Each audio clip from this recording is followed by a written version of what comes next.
Marcus Chen wiped grease from his hands with a worn cloth, the familiar weight of his wrench still warm in his palm. The cargo bay of the merchant vessel Stellar Fortune hummed with the steady rhythm of functioning machinery, a sound that had become his lullaby over the past 3 years. As the ship's chief mechanic, he knew every bolt, wire, and circuit like a musician knows their instrument. The intercom crackled to life, Captain Rodriguez's voice echoing through the metal corridors. "All hands, prepare for emergency jump. We've got company and they don't look friendly." Marcus glanced at the proximity sensors from his workstation. 3 massive ships approached, their energy signatures unlike anything in the standard galactic databases. The vessels moved with predatory grace, their hull designs resembling something between ancient Earth dragons and modern warships. Elongated bodies twisted through space, plasma trails following like fiery breath. "Unknown vessels, this is Captain Rodriguez of the merchant ship Stellar Fortune. State your intentions," the captain's voice transmitted across open channels. The response came as a series of harmonious tones, musical yet somehow threatening. The universal translator struggled with the alien language before producing fragmented words. Weak, flying, metal, nest, not permitted, territory. Marcus felt his stomach drop as the ship's engines whined in preparation for the emergency jump. He knew the hyperspace motivator had been acting up for weeks, requiring constant adjustments to maintain stability. The timing couldn't be worse. The first energy blast rocked the ship, sending Marcus sprawling against a support beam. Emergency lights bathed everything in red as the main power grid fluctuated. Through the hull he could hear the distinctive whistle of atmosphere beginning to leak from somewhere forward. "Jump sequence initiated," announced the ship's AI, but Marcus heard the telltale stutter in the hyperdrive's charging cycle. Something was wrong. He raced through the corridors toward the engine room, dodging falling debris and crew members running to their emergency stations. The ship shuddered under another impact, this one closer to the stern. Through a porthole, Marcus caught a glimpse of their attackers, magnificent and terrifying creatures that seemed to be part organic, part machine, with wings that caught starlight like solar collectors. In the engine room, sparks flew from the hyperspace motivator's control panel. The quantum field generators were overloading, their containment fields fluctuating wildly. Marcus dove under the console, his practiced hands finding the manual override switches by touch alone. "Hyperspace jump in 30 seconds, the AI announced, but the countdown felt like hours, another blast stronger this time, and Marcus felt the ship's structural integrity beginning to fail. The lights went out completely, leaving only the eerie blue glow of the hyperspace field generators. In the darkness, he could hear Captain Rodriguez shouting orders, the crew's panicked voices mixing with the groaning of stressed metal. "Jump initiated," the AI said, but something was wrong with its voice, distorted, breaking up. The universe twisted around Marcus as the ship entered hyperspace, but instead of the smooth transition he was used to, this felt like being torn apart and reassembled by angry gods. The hyperspace field generators screamed in protest, their safety protocols engaging and disengaging in rapid succession. Marcus clung to the console as reality bent around him. Through the chaos, he heard an explosion from somewhere forward, the bridge maybe, or the navigation compartment. The ship was coming apart at the seams, pieces of hull and equipment separating in the dimensional storm of damaged hyperspace. When the universe finally stopped spinning, Marcus found himself floating in zero gravity. Emergency power had failed completely, leaving him in absolute darkness except for the faint glow of his tool belt's luminescent strips. The air was thin but breathable, suggesting the life support was still functioning on backup power somewhere. He activated his portable scanner, its weak light revealing a scene of devastation. The engine room had been torn in half, with twisted metal and floating debris where the forward bulkhead used to be. Beyond that gap, instead of the corridor leading to the crew quarters, was open space filled with drifting wreckage. Marcus pushed off from the console, navigating carefully through the debris field that had once been his ship. His scanner picked up life signs, weak but present from what remained of the crew quarters. He found 4 other survivors. Rodriguez, badly injured but conscious. Sarah Kim from navigation, her arm clearly broken. And 2 junior crew members who looked stunned but intact. "Where are we?" Rodriguez asked, his voice weak. Marcus checked his instruments. "Unknown system. 3 suns, asteroid field, and..." He paused, adjusting the scanner's sensitivity. Captain, we're not alone out here. Through the torn hull, shapes moved in the darkness between the asteroids. At first, Marcus thought they might be more wreckage, but the movements were too coordinated, too purposeful. As his eyes adjusted to the starlight, he began to make out details that made his blood run cold. Dragons. Massive, spacefaring dragons with crystalline scales that reflected the light of the three suns. They moved through the void with impossible grace, wings that seemed to manipulate some form of energy rather than relying on atmospheric flight. Some were the size of shuttlecraft, others dwarfed the largest warships Marcus had ever seen, and they were coming closer. "They're scanning us," Sarah whispered, checking her damaged instruments. "Multiple energy sources, but the patterns, they're not hostile. More like curious." The largest dragon approached their wreckage, its massive head, easily 50 meters across, turning to study the human survivors through the gap in their ship's hull. Its eyes were like miniature stars, burning with an intelligence that was clearly non-human but undeniably aware. Marcus felt a vibration through the ship's frame, not mechanical but almost musical. The dragon was making sounds, complex harmonies that seemed to carry meaning beyond mere noise. His universal translator was completely dead, but somehow he felt the creature was trying to communicate. "It wants something," Rodriguez said, his voice barely audible. "But what?" As if in answer, smaller dragons began to approach, each one different in coloration and size.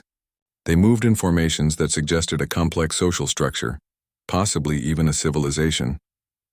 Marcus realized they had crashed not just into an unknown system, but into the territory of an intelligent species. The question was, were they about to become prisoners, food, or something else entirely? The largest dragon extended what Marcus initially thought was a wing, but as it drew closer, he realized it was actually a manipulator appendage, part organic limb, part technological marvel. Crystalline structures along its surface pulsed with soft bioluminescent patterns that seemed to follow some kind of rhythm. "Nobody move," Rodriguez whispered, though his voice carried the authority of command even in their desperate situation. "Let's see what it wants." The dragon's appendage touched the torn hull of their ship with surprising gentleness. Where it made contact, Marcus watched in amazement as a thin membrane began to form, sealing the breach and slowly pressurizing their compartment. The air became thicker, warmer, and somehow cleaner than their failing life support had been providing. Sarah checked her instruments with her good arm. "Oxygen levels are increasing. Whatever they're doing, it's helping us breathe better." The musical vibrations intensified, and Marcus noticed that the sound wasn't just coming from the large dragon. All around them, the other creatures had joined in what could only be described as a complex symphony. Each dragon contributed different tones, creating harmonies that seemed to resonate through the ship's hull and into their bones. Marcus made a decision that would have seemed insane an hour ago. He activated his suit's external speakers and began to hum, a simple melody his grandmother had taught him years ago. The effect was immediate and dramatic. Every dragon in the vicinity fell silent, their star-like eyes focusing intently on the small section of wreckage containing the humans. The largest dragon's eyes brightened, and it moved closer. When it spoke again, the universal translator sparked to life, apparently having been repaired by whatever the dragons were doing to their ship. Small, warm beings, make, song, patterns. Interesting.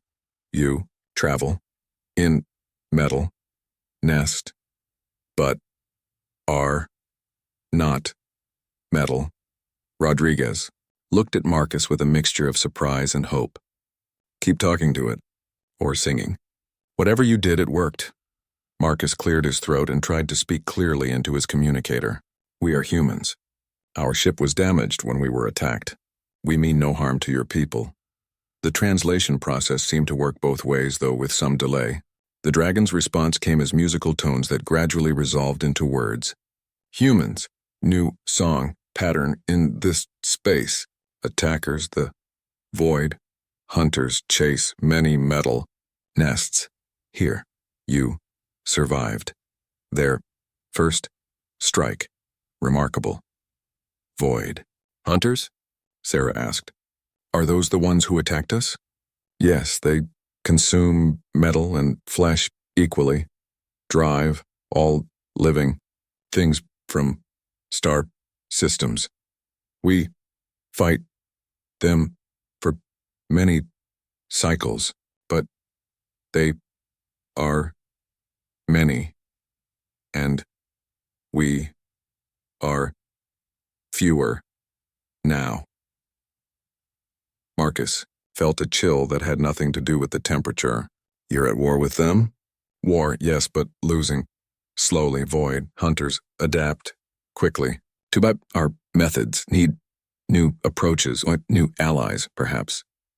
The large dragon pulled back slightly, and Marcus could see other dragons gathering around their wreckage. They moved in complex patterns that reminded him of a dance or perhaps a ritualized council meeting. The smaller ones seemed to be communicating among themselves in rapid, high-pitched harmonies. They're debating something, Rodriguez observed. About us, probably. One of the smaller dragons, its scales a deep blue that seemed to absorb light rather than reflect it, approached their ship. Its voice was different when it spoke, younger somehow with more rapid-fire musical patterns. I speak for the young flight, your species unknown, but your metal nest shows clever construction. The repair work on your energy systems shows understanding of quantum harmonics, impressive for non-crystalline beings. Marcus realized the young dragon was talking about his engineering work. You can tell how our ship was built, how our repairs were made. Metal speaks to those who listen. Your modifications to the hyperspace motivator show innovative thinking. You made it work better than original design. Sarah leaned closer to Marcus. They understand our technology, maybe better than we do. The large dragon interrupted with a deeper, more resonant tone. I am stellar harmony of this cluster. The young one is Crystal Song. She speaks truly about your mechanical arts. But a question that remains, what to do with you? What are our options? Rodriguez asked, bluntly. You are damaged beyond your ability to repair. Your metal nest cannot fly between stars. We could give you peaceful death or transport you to edge of our territory for a rescue. Marcus felt his heart sink. Neither option sounded particularly appealing, especially given that they had no way to signal for rescue and no guarantee that anyone would even look for them in this unknown system. There's a third option, Marcus said, surprising himself with his boldness. You said you were losing the war against these void hunters. You mentioned needing new approaches. What if we could help each other? The dragons fell silent, and Marcus could feel the weight of dozens of alien gazes focused on him. Crystal Song moved closer, her star eyes seeming to peer directly into his soul. Explain. Small song maker. I'm an engineer. I understand machines, energy systems, quantum mechanics. My crew knows navigation, tactics, ship operations. Maybe we can't fly home, but we might be able to help you fight the void hunters in ways you haven't tried before. Stellar Harmony Prime's massive head tilted in what might have been consideration. Your metal nest technology is different from ours, cruder in some ways, but perhaps useful.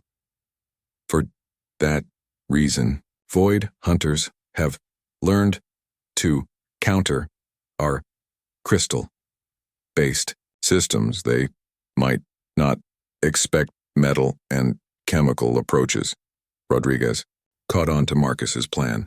Our weapons, our tactics, our whole way of thinking about warfare, it's all different from yours. The Void Hunters won't have adapted to counter-human methods because they've never encountered humans before. But you are only 5 beings. What difference could so few make? Marcus smiled grimly. Captain, tell them about human military history, about how small groups of humans have changed the course of wars. Rodriguez straightened despite his injuries. Humans have a saying, it's not the size of the dog in the fight, it's the size of the fight in the dog. We're very good at finding ways to win when we shouldn't be able to. The dragons began their musical discussion again, faster now, with overlapping melodies that suggested intense debate. Marcus caught fragments through the translator. Unprecedented, risky of potential, desperation, innovation. Finally, Stellar Harmony Prime spoke again. We'll attempt an alliance, but first you must prove your worth. The Void Hunters have established a harvesting station in the outer ring of this system. Small force, but important to their operations. If you can help us destroy it using your different methods, we will consider permanent cooperation. Marcus looked at his fellow survivors. Rodriguez was nodding slowly. Sarah looked determined despite her injury, and the 2 junior crew members seemed ready to follow their lead. What kind of resources can you provide? Marcus asked. We'll need a ship, weapons, detailed intelligence about the target. Crystal Song's scales brightened with what might have been excitement. We have ancient war ship, damaged, but repairable. Combining your metal technology with our crystal systems could create something entirely new. A hybrid ship, Marcus breathed. Human and dragon technology working together. The Void Hunters won't know what hit them. The dragon shipyard was unlike anything Marcus had ever imagined. Massive crystalline structures grew from asteroid surfaces, pulsing with internal light that provided both illumination and power. Ships in various stages of construction floated in zero gravity, held in place by what appeared to be controlled gravitational fields. Crystal Song guided them through the facility, her excitement evident in the rapid, melodic patterns of her communication. This is the void-touched ancient war vessel, damaged in battle. 3 cycles passed, crew lost, but structure remains sound. The ship before them was breathtaking and alien, its hull curved like a massive serpent, easily 300 meters long with crystalline scales that seemed to shift and flow like living skin. Weapon ports lined its sides like breathing gills, and what Marcus assumed were sensor arrays resembled elegant antennae. It's beautiful, Sarah whispered, her injured arm now in a crystalline healing wrap that the dragons had provided. But how do we interface human technology with something like this? Marcus was already studying the ship's architecture with his engineer's eye. Look at the power distribution network. Those crystal matrices aren't so different from our plasma conduits. And those weapon ports, I think we could mount human beam weapons alongside their energy systems.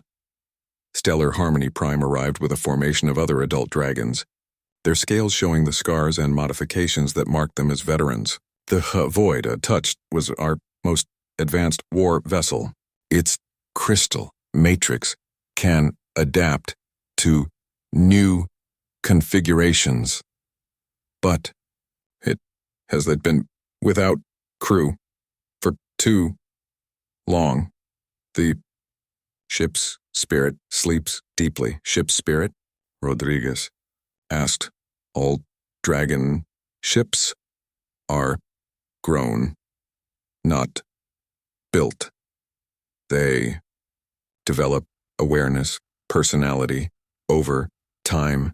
Void Touched was bonded to its crew. When they died, the ship went into morning stasis. It may not accept new pilots. Marcus felt a familiar thrill, the same feeling he got when facing a particularly challenging mechanical problem. What if we don't try to replace the original crew? What if we integrate with the ship instead of controlling it? Crystal Song's eyes brightened. Explain this concept. Human ships are tools. We control them completely.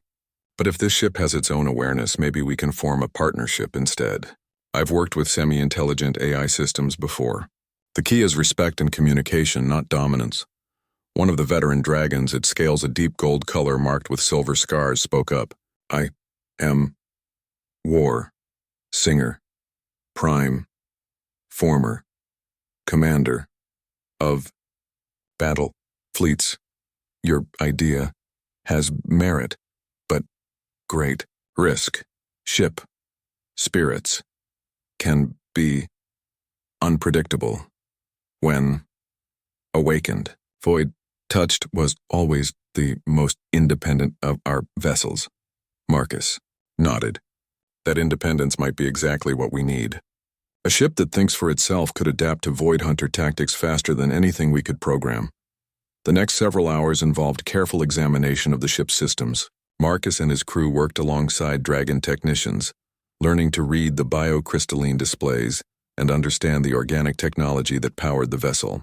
Sarah proved particularly adept at interpreting the navigation systems, while Rodriguez studied the tactical displays with Warsinger Prime. The real breakthrough came when Marcus made direct physical contact with the ship's main neural matrix. The crystal structure was warm to the touch and seemed to pulse with a rhythm like a heartbeat. When he placed his hand against it, images flashed through his mind. Memories of previous battles, the joy of flight through stellar winds, and the devastating grief of losing its crew. It's dreaming, Marcus said softly. The ship is dreaming of its lost crew. Crystal Song moved closer. Can you communicate with it? Marcus closed his eyes and tried to project thoughts of cooperation, partnership, and mutual respect. He thought about his own experience with machines, how he'd always treated them as partners rather than mere tools. Gradually, he felt a response, curiosity, wariness, and beneath it all, a desperate loneliness. The ship's hull began to glow more brightly, and Marcus heard a sound like a mechanical sigh echoing through the docking bay. When he opened his eyes, the previously dark corridors visible through open hatches now showed signs of life. Lights coming online, atmosphere processors humming to activity. Void touched.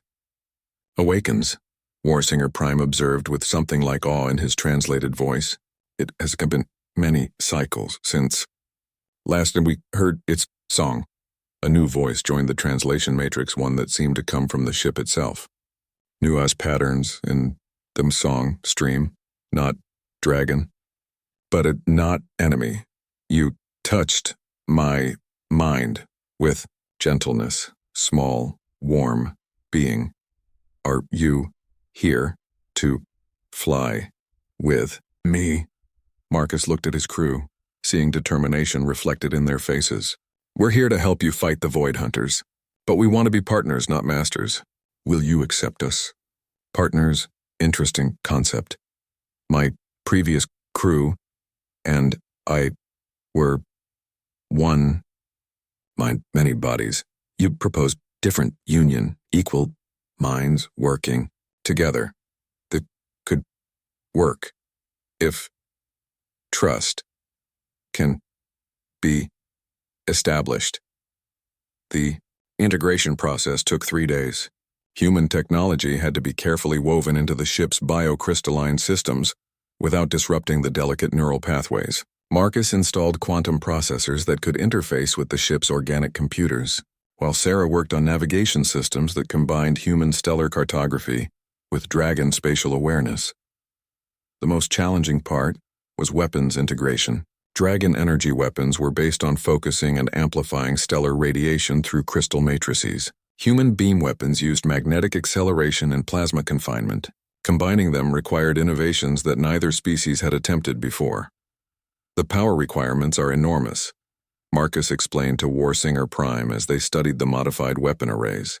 But if we can make it work, we'll have weapons that can shift between dragon and human firing patterns mid-battle. The Void Hunters won't be able to adapt to both simultaneously. Rodriguez had been working with the ship's tactical systems, learning to coordinate his human military experience with the vessel's instinctive combat awareness. Void Touched has memories of every battle it's ever fought. It can predict enemy movement patterns based on thousands of previous encounters. Combined with human unpredictability and innovation, we might actually have a chance. The first test flight was both exhilarating and terrifying. Void Touched moved through space like a living creature, responding to the crew's intentions as much as their direct commands. Marcus felt the ship's joy at flying again, its eagerness to prove itself worthy of its new crew. Weapons test, Rodriguez called out from the tactical station. Marcus triggered the hybrid firing sequence they'd developed. Dragon crystal arrays focused ambient stellar energy, while human accelerators launched plasma bolts in rapid succession. The combined fire pattern was unlike anything either species had created before. Elegant and brutal, precise and overwhelming. Beautiful, Void Touched commented through the comm system. New song patterns create new harmonies of destruction.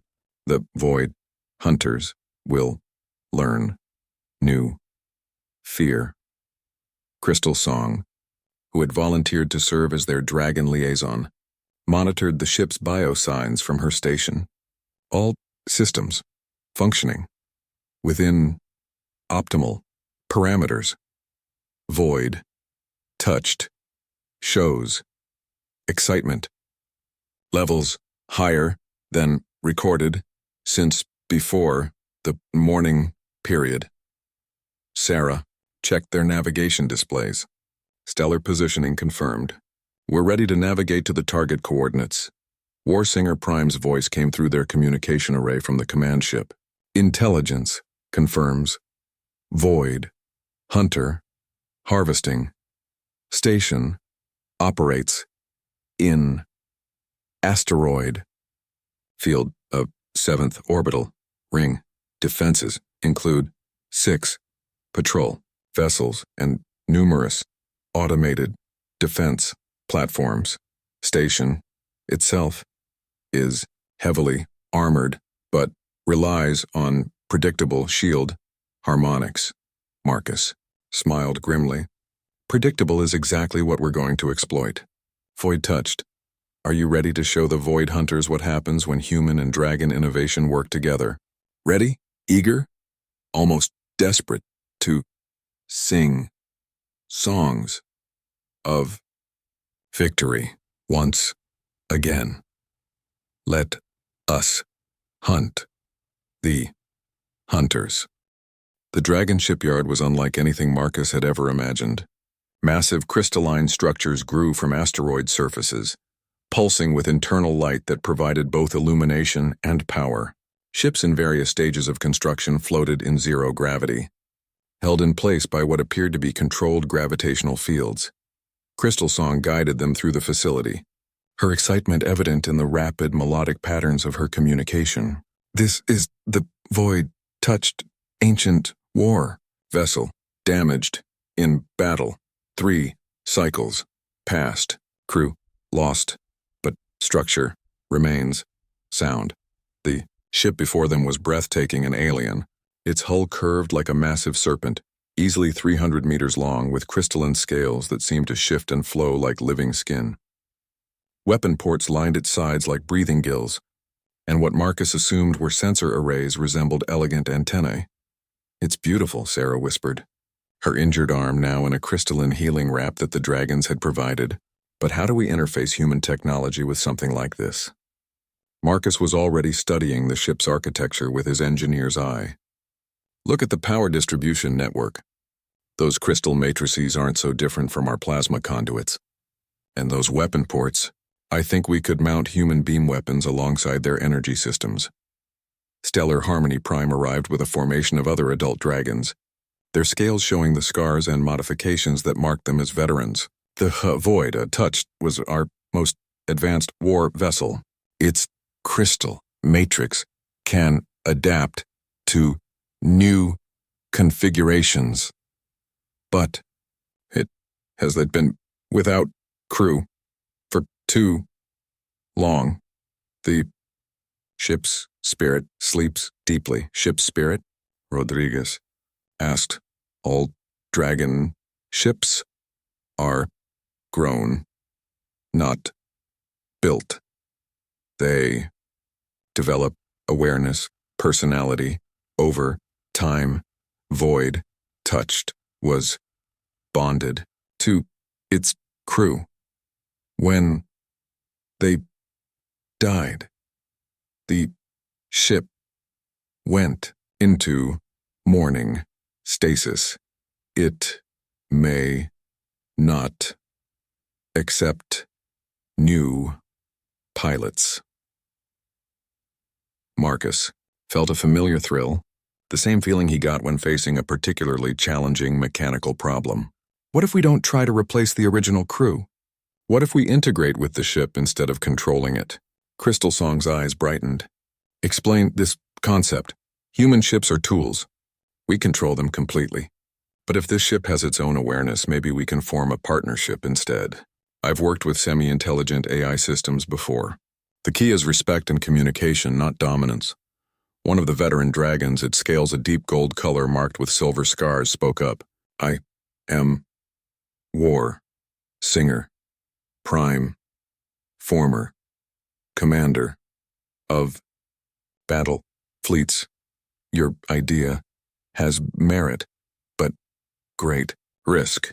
Ship spirits can be unpredictable when awakened. Void touched was always the most independent of our vessels.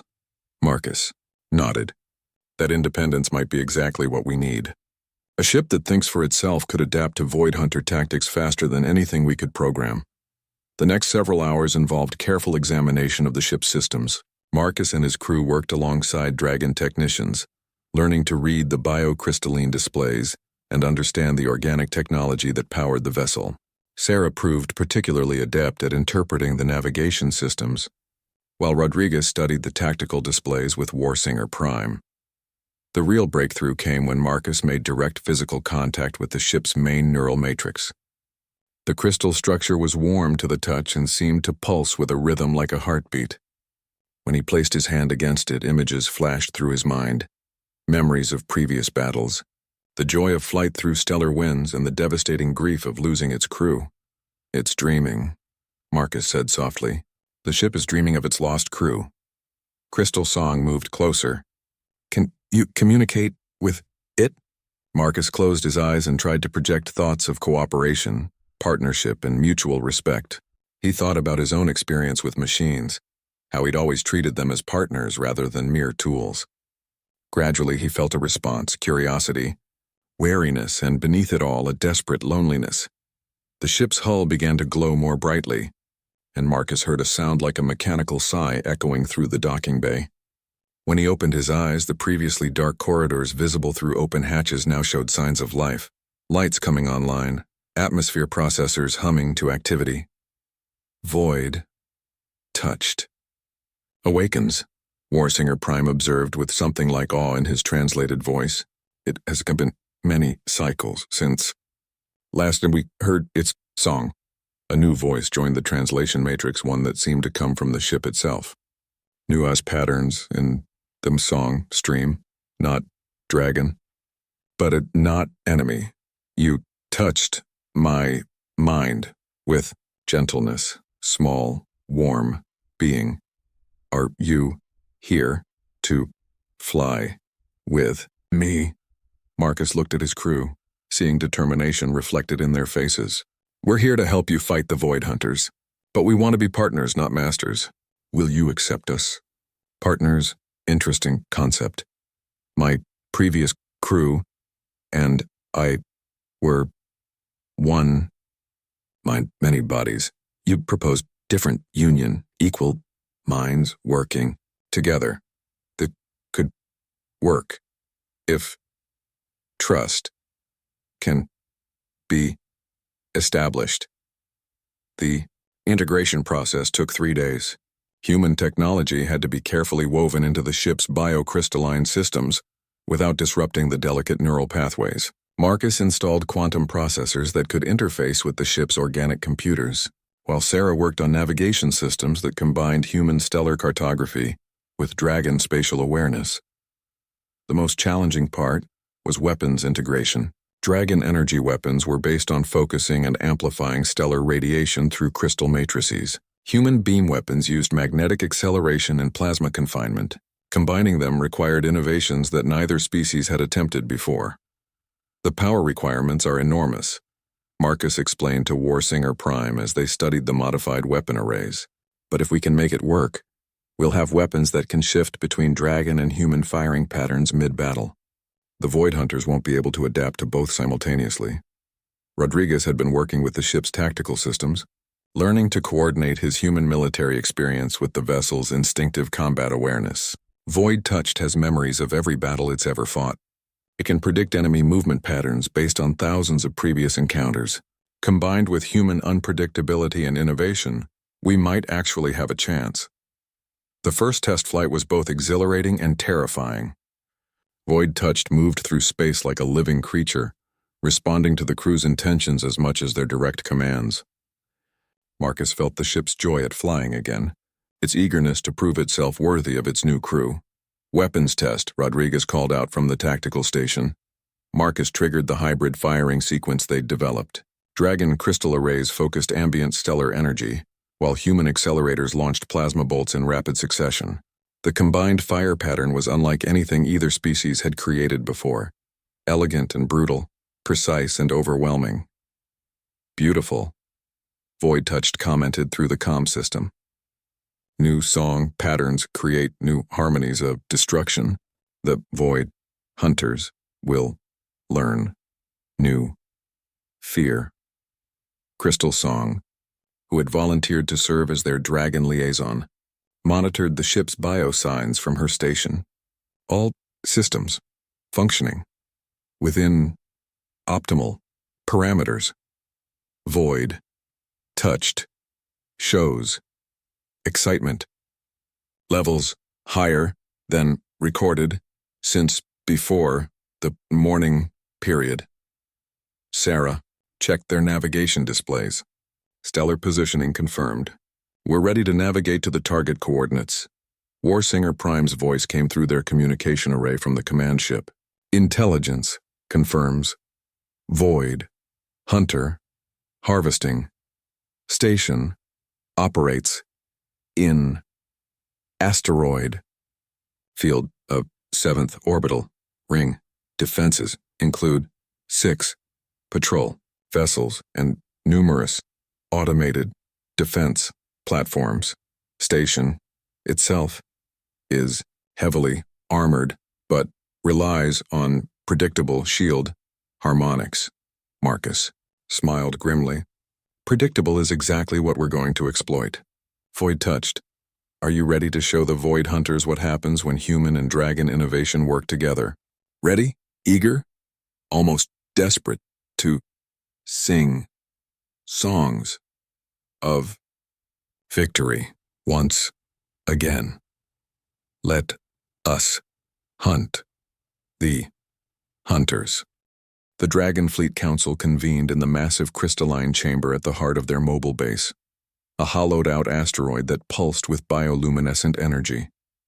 Representatives from 12 different dragon clans had gathered, their scales reflecting the chamber's light in a rainbow of colors that shifted with their emotional states. Marcus stood with his crew at the center of the assembly, feeling simultaneously honored and overwhelmed.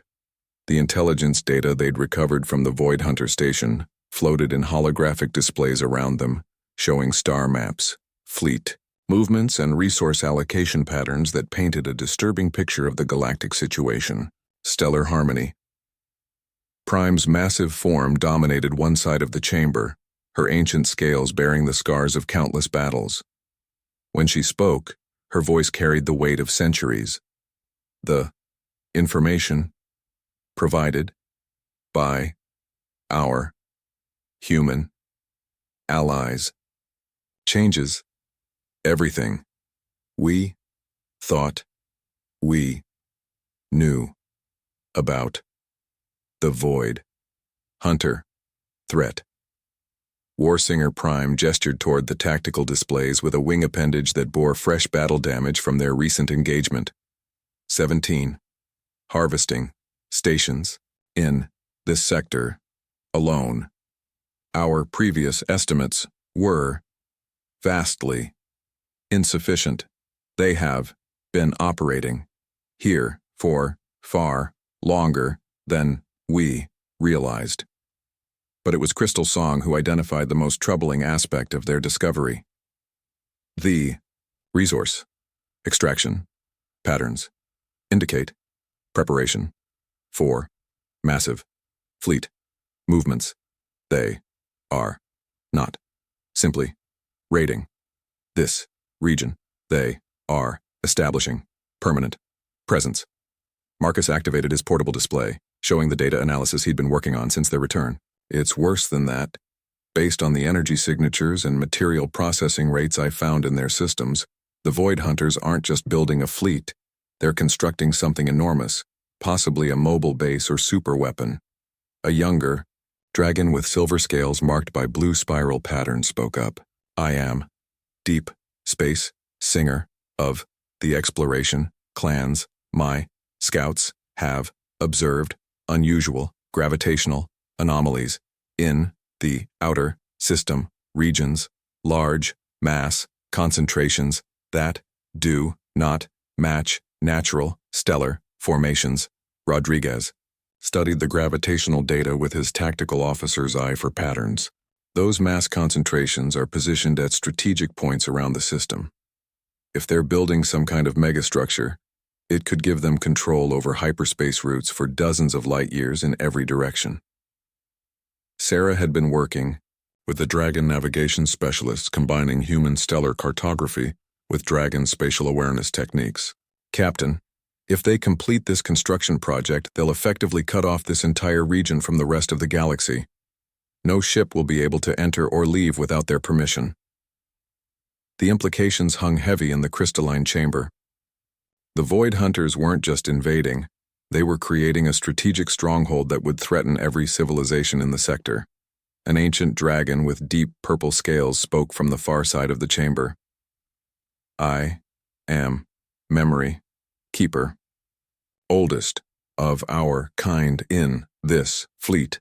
I have seen the patterns of conquest many times. The Void Hunters follow the same template they used in the Andromeda raids. 500 cycles past.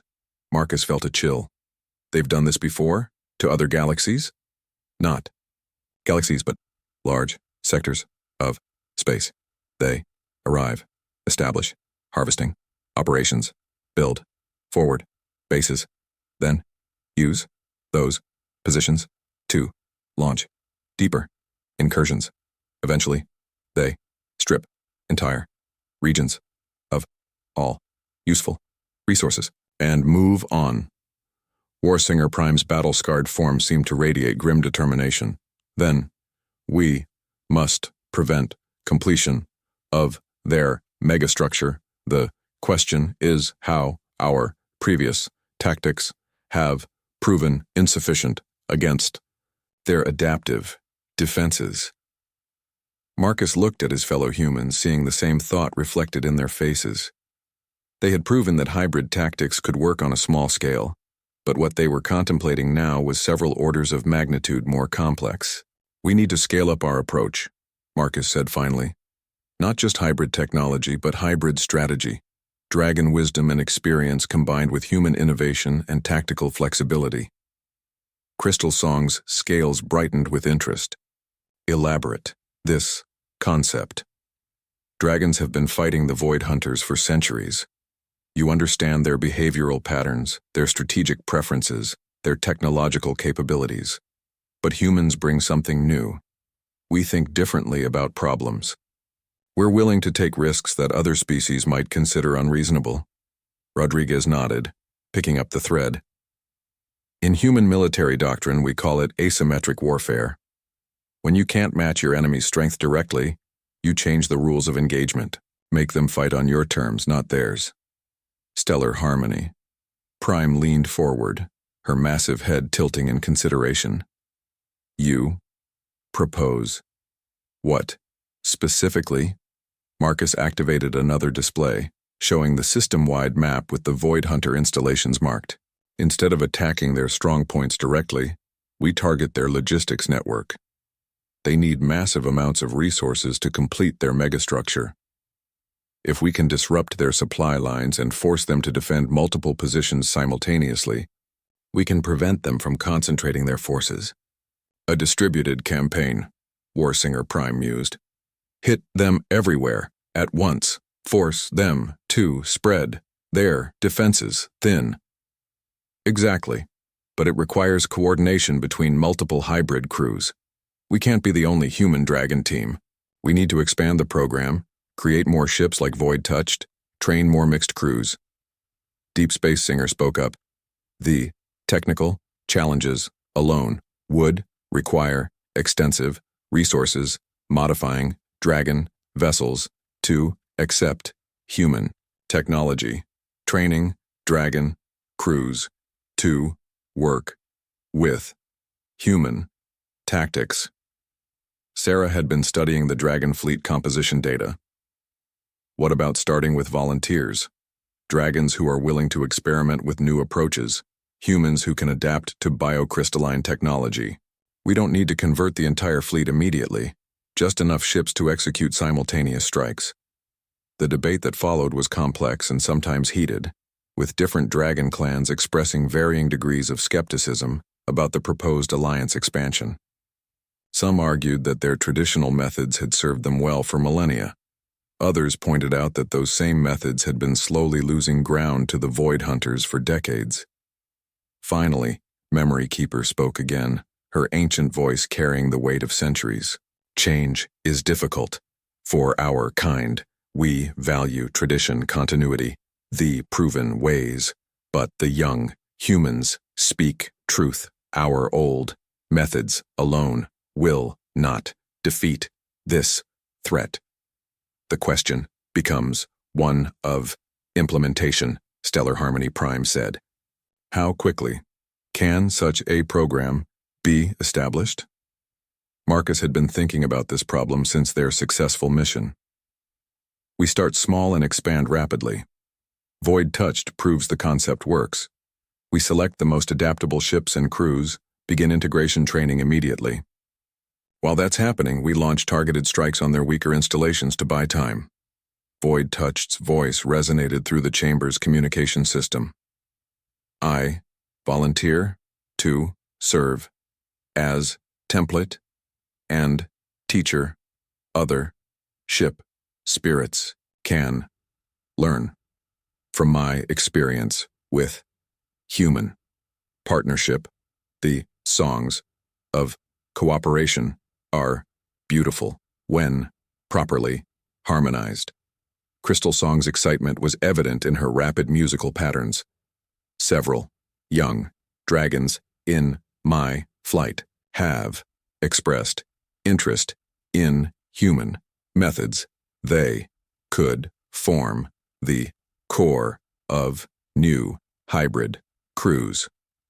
Warsinger Prime studied the tactical projections with obvious interest. If we can field even 6 hybrid vessels within one lunar cycle, we could begin systematic disruption of their outer installations. Rodriguez nodded approvingly. 6 ships, properly coordinated, could keep them off balance while we prepare for the main assault on their megastructure. The key is making them think they're facing a much larger force than they actually are. Deception and misdirection, Deep Space Singer observed. Concepts not traditionally part of dragon warfare, but potentially very effective. Marcus felt the momentum building in the chamber. The dragons were beginning to embrace the possibilities of hybrid warfare, seeing how human tactical thinking could complement their own strategic wisdom. There's one more thing, Marcus said, bringing up the final piece of intelligence data. The Void Hunters aren't acting independently. They're receiving orders from somewhere outside this sector, possibly outside this galaxy entirely. If we can intercept those communications, we might learn about other threats they're facing, weaknesses we can exploit. Stellar harmony. Prime's eyes blazed brighter. You speak of intelligence, warfare, another, human, concept, unfamiliar, to TR. 3 weeks after the Council's decision, the hybrid fleet training program had exceeded all expectations. Marcus watched from Void Touched's bridge as 5 newly converted ships executed complex maneuvers in the asteroid training field. Each vessel represented a successful fusion of dragon biocrystalline technology with human tactical systems, and more importantly, each crew had learned to function as a true partnership between species. Navigation Pattern 7 complete, announced Solar Wind's crew through the communication network. The ship's human pilot, Commander Elena Vasquez, had adapted to biocrystalline controls faster than anyone had anticipated. Her dragon partner, Starpath Singer, provided spatial awareness that made their combined navigation skills extraordinary. Crystal Song monitored the training exercise from her station aboard Void Touched. All vessels, showing optimal crew integration levels. The harmony patterns between human and dragon crew members are becoming more sophisticated with each exercise. Rodriguez studied the tactical displays with satisfaction. In just 3 weeks, they had transformed from a desperate experimental concept into a functional fleet capability. But he knew the real test would come when they faced the Void Hunters in actual combat. Incoming priority transmission, Sarah announced from her navigation station. Deep Space Singer is returning from reconnaissance of the outer system construction sites. The holographic display activated, showing the scarred form of the veteran Dragon Scout. Her scales were marked with new damage and her voice carried urgent undertones. The megastructure construction has accelerated dramatically. They are using some form of automated construction system that operates continuously. Completion estimates now. Project 6 lunar cycles, not the 12 we previously calculated. Marcus felt his blood run cold. 6 cycles? That's half the time we thought we had. Warsinger Prime's voice crackled through the long-range communicator from the command ship. Emergency. Council session. Convening. Immediately. All hybrid crews return to base for mission briefing. As the hybrid fleet converged on the Dragon base, Marcus reviewed the latest intelligence data with growing concern. The Void Hunters had deployed some kind of self-replicating construction technology that was building their megastructure at an exponential rate.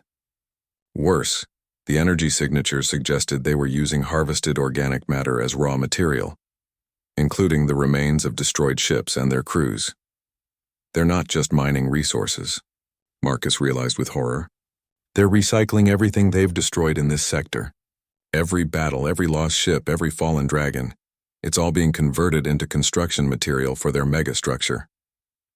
Void Touched's response resonated with deep anger. Desecration of the fallen cannot be tolerated. The songs of the dead demand vengeance. The emergency council session was tense and filled with urgent debate. The accelerated construction timeline meant their carefully planned gradual campaign was no longer viable. They needed to act immediately, with incomplete preparation and limited resources. Stellar Harmony Prime's massive form dominated the center of the crystalline chamber, her scales showing stress patterns Marcus had never seen before. The situation requires immediate action. We cannot allow completion of their megastructure, but our hybrid fleet numbers only 6 vessels against hundreds of Void Hunter ships. Memory. Keeper's ancient voice carried notes of deep concern. The construction site is heavily defended. Direct assault would result in catastrophic losses, even with hybrid tactics. Marcus had been studying the reconnaissance data for hours, and an idea had been forming, dangerous, unprecedented, but possibly their only chance. What if we don't attack the construction site directly? What if we attack the Void Hunters' ability to coordinate their response? Explain, Warsinger Prime demanded. Every complex military operation depends on command and control. The Void Hunters are receiving orders from outside this sector. We know that from the communications intercepts.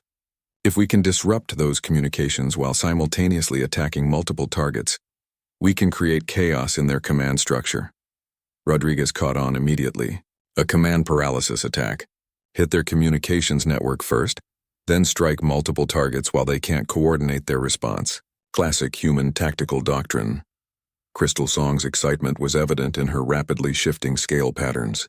The communications array for external contact is located on their primary fleet base, heavily defended, but isolated from the construction site. Sarah had been working with the Dragon, navigation specialists on hyperspace route analysis. If we can knock out their long-range communications, they'll have to rely on local command decisions. But Void Hunters aren't good at improvisation. They follow predetermined response patterns. Deep Space Singer's damaged form straightened with interest. Local commanders will revert to standard defensive protocols, predictable patterns vulnerable to coordinated hybrid attacks. The plan that emerged from the emergency session was audacious and risky. The hybrid fleet would split into 3 groups. 1 to attack the communications array on the fleet base, 1 to strike the megastructure construction site, and 1 to hit their primary resource processing facility. Each attack would use different hybrid tactics, forcing the Void Hunters to adapt to multiple threat types simultaneously while unable to coordinate their response.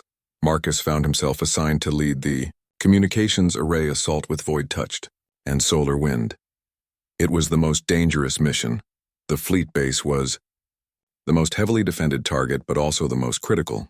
Without external command and control, the entire Void Hunter operation would be operating blind. Mission parameters uploaded, Rodriguez announced as they prepared for departure. Intelligence estimates 48 hours maximum before they can establish alternative communications. We need to complete all objectives within that time frame. Void Touch's anticipation was palpable through the neural link. Finally, we sing the songs of true battle. My weapons. Hunger. For Void Hunter targets. The approach to the fleet base required all of their hybrid stealth capabilities. Void Touched and Solar Wind moved through the outer asteroid field like living shadows, their biocrystalline hulls mimicking the electromagnetic signatures of space debris, while human stealth technology masked their energy emissions. Target acquired, Elena Vasquez reported from Solar Wind. Fleet base is massive, at least 50 times larger than the harvesting station we hit before. I'm reading over 100 vessels in various configurations around the central structure. Marcus studied the tactical display with grim determination. The fleet base was a massive construct that seemed part space station, part ship, part living organism. Void Hunter vessels clustered around it like antibodies protecting a vital organ. The communications array is on the central spire, Sarah identified, but it's shielded by overlapping energy barriers and protected by at least 12 dedicated defense platforms. Standard approach won't work, Rodriguez observed. We need something they won't expect. That's when Marcus had an inspiration born of desperation and human ingenuity. What if we don't attack the array directly? What if we attack the base's power distribution network and cause the array to destroy itself? Crystal Song's confusion was evident in her musical patterns. Explain this concept. Void Hunters use adaptive technology, right? Their systems automatically adjust to counter whatever threatens them. But what if we make them adapt to something impossible, conflicting demands that their systems can't resolve? Marcus activated his engineering displays. showing the base's power distribution network that he'd mapped from their sensor sweeps. The communications array requires massive amounts of stable power to maintain contact with distant command structures. But it also has to share power conduits with their defensive systems. You're talking about a feedback cascade, Elena realized from solar wind. Overload their power grid in a way that forces their adaptive systems to choose between protecting the communications array or protecting the base itself. Exactly. And while their systems are paralyzed trying to resolve that contradiction, we hit them with everything we've got. Void Touched's excitement resonated through every biocrystalline matrix in the ship. Clever, elegant, worthy of the greatest dragon tactical traditions, while being completely unlike anything we would ever attempt. The attack began with precision strikes on carefully selected power nodes. Marcus and his crew used their hybrid weapons to create specific energy signatures that the Void Hunter adaptive systems would interpret as critical threats requiring immediate defensive response. But the beauty of the plan was that protecting against those signatures required power redirections that made the base vulnerable to completely different attack patterns. Within minutes, the Void Hunter base was trapped in a cascade of contradictory defensive protocols. Their systems kept switching between different protective configurations, unable to find a stable solution that could defend against all the conflicting threats simultaneously. That's when solar wind struck the communications array with everything they had. The array's own defensive systems, already confused by the power grid instabilities, interpreted the attack as originating from inside the base itself. The response was immediate and catastrophic. The array's defensive protocols activated against its own infrastructure.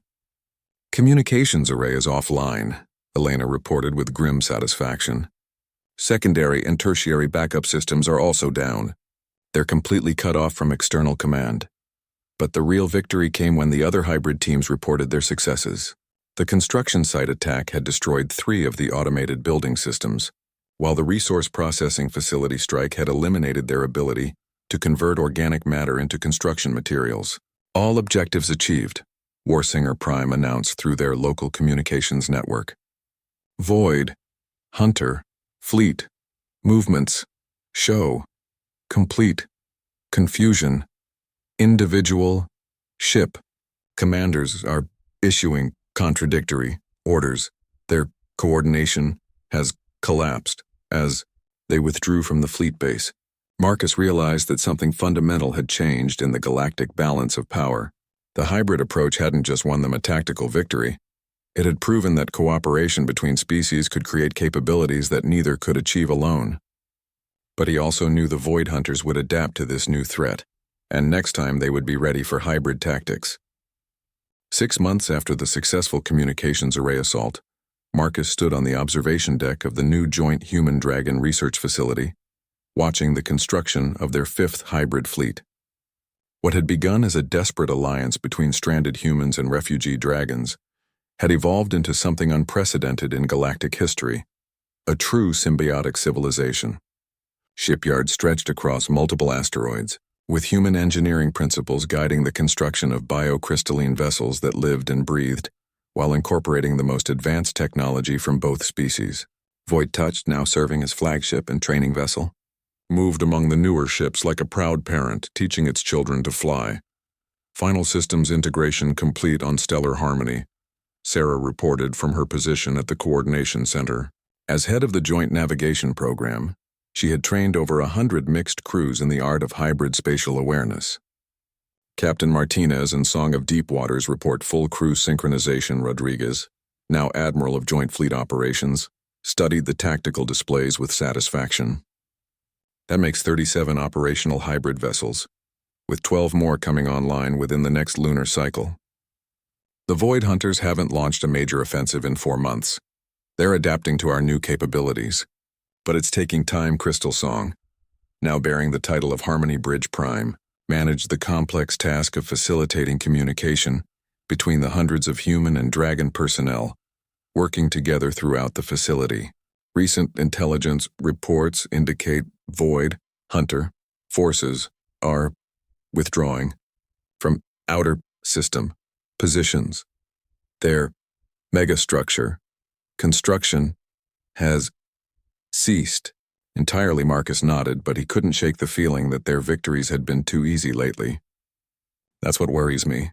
The Void Hunters we first encountered were adaptive and relentless. This withdrawal doesn't match their previous behavior patterns. Memory Keeper's ancient form materialized on the communication display from her position in the Dragon archives. Agreed, young engineer. The patterns suggest strategic regrouping, not true retreat. They are planning something new. The answer came 3 days later, when Deep Space Singer returned from her latest reconnaissance mission to the edge of the system. Her scales were pale with exhaustion, and her message was urgent enough to trigger an immediate emergency session of the Combined Fleet Council. Massive, Void, Hunter, Fleet, approaching from Galactic Core direction, she reported, her voice carrying harmonics of barely controlled fear. Not the raiding forces that we have been fighting. This is their primary battle. Fleet. Estimated. Strength. Over 3,000 vessels, including a super capital ships we have never encountered before. The DOE holographic tactical display showed the approaching armada, and Marcus felt his blood turn to ice. The ships were enormous, some larger than space stations, and their energy signatures were off the charts. Worse, the fleet's movement patterns showed perfect coordination and advanced tactical awareness. They've been studying our hybrid tactics, Rodriguez realized grimly. This isn't a response to our raids. This is their answer to the entire concept of human-dragon cooperation. Warsinger Prime, now bearing battle scars from a dozen successful hybrid operations, studied the enemy fleet composition with his veteran commander's eye. Energy signatures indicate they have integrated technology from multiple conquered species. They are no longer purely void hunter vessels. Stellar, Harmony Prime's massive form seemed to radiate grim determination from the center of the council chamber. Intelligence analysis suggests they have been gathering forces from across multiple galactic sectors. This represents their full commitment to eliminating our alliance. Marcus looked around the chamber at the faces, both human and dragon, that had become his family over the past months. They had built something beautiful here, a civilization that proved cooperation could triumph over conflict. But now that civilization faced its ultimate test. How long before they reach our position? He asked. 17 days. At current approach velocity, Deep Space Singer replied. They are not attempting stealth. This is intended as overwhelming force demonstration. 17 days to prepare for a fleet 50 times our size. Elena Vasquez observed from her position representing the hybrid ship commanders. The mathematics are not encouraging, but Crystal Song's scales brightened with an idea. Perhaps we are approaching this from the wrong perspective. We cannot match their numbers, but numbers are not the only form of strength. Marcus felt something click in his engineer's mind. You're right. We've been thinking like this is a traditional fleet engagement, but it's not. It's a test of concepts, their philosophy of conquest through overwhelming force versus our philosophy of cooperation and adaptation. Void. Touched's voice resonated through the chamber's communication systems, carrying notes of ancient wisdom. In the oldest dragon songs, there are tales of the great harmony when all species of the galaxy sang together in perfect unity. Perhaps this crisis is the catalyst needed to awaken that harmony once again. Rodriguez caught on immediately. You're talking about expanding the alliance, bringing in other species, other civilizations that the Void Hunters have threatened. Not just an alliance, Marcus said, his excitement building. A true cooperative network. Every species contributes what they do best, just like humans and dragons have been doing, but on a galactic scale. Sarah activated the stellar cartography displays, showing the locations of dozens of civilizations throughout the sector. The Crystalline Collective has the most advanced defensive technology in the galaxy. The hive minds excel at coordinated logistics. The energy beings understand power manipulation better than anyone, and the machine intelligences process tactical faster than any organic species, Crystal Song added, her musical patterns carrying growing excitement. Memory Keeper's ancient voice carried notes of wonder. It would be the greatest cooperation project in recorded history, but the time constraints are severe. 17 days to contact, negotiate with, and integrate dozens of different species. Then we split up, Marcus decided. The hybrid fleet divides into diplomatic missions. Each ship carries human adaptability and dragon wisdom to a different civilization. We don't try to build a traditional military alliance, we offer something better. True partnership with each species contributing their unique strengths to a cooperative whole. Stellar Harmony Prime's approval resonated through the chamber. The concept was on merit, but success depends on species that have been suspicious of each other for millennia. Suddenly, choosing cooperation over isolation, that is where the hybrid crews come in, Rodriguez realized. We're living proof that cooperation works. Each diplomatic mission demonstrates the possibilities rather than just talking about them. The next few hours were a whirlwind of planning and preparation. Hybrid crews volunteered for diplomatic missions that would take them across the sector, carrying the message of cooperation to species that had never worked together before. Some missions would fail. Marcus knew that cultural differences and ancient prejudices couldn't be overcome in just a few days. But others might succeed, and even partial success would give them capabilities the Void Hunters had never faced. Marcus found himself assigned to the most challenging mission of all, making contact with the machine intelligences, artificial beings that had withdrawn from organic civilization centuries ago.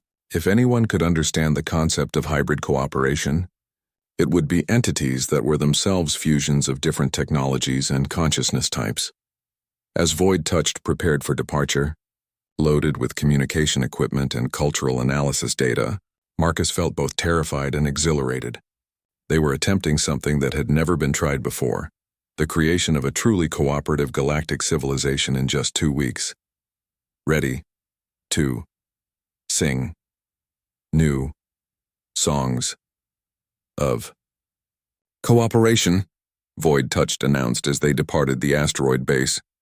This mission will either end in this greatest harmony ever achieved, or the final silence of our civilization.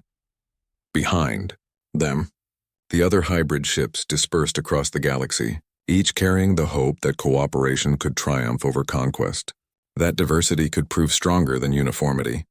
The Void Hunter fleet continued its relentless approach, but now they would face something they had never encountered before. Not just another enemy to overwhelm, but a truly unified galaxy standing together. As the stars streaked past Void Touched's crystalline hull, Marcus realized that their story had come full circle. They had begun as abandoned humans trying to survive among aliens. Now they were ambassadors of a new kind of civilization, one that proved the greatest strength came not